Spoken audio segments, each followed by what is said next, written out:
Welcome to the Learning Pines YouTube. We hope this video helps. You start by signing into the Gmail account you want to inspect. Once signed in, make sure two-step verification is active and recovery options are correct. This preserves access if you find a problem. Now locate a suspicious email, but do not click links or download attachments.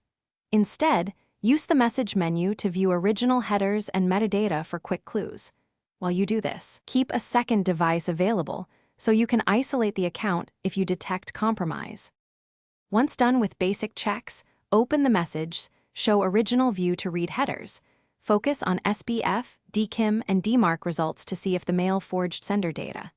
Next, save attachments to an isolated folder or USB drive and avoid executing them on your main system. Then upload those files to a reputable online scanner or sandbox service for behavioral analysis. While the scan runs, note sender IPs and timestamps. These help you decide whether to report or block the source. After scans finish, contain any threat immediately. Change your Gmail password, enable a stronger passphrase, and revoke OAuth app access that you don't recognize. Make sure to mark the message as phishing and report it to Google, then block the sender so no repeat messages arrive.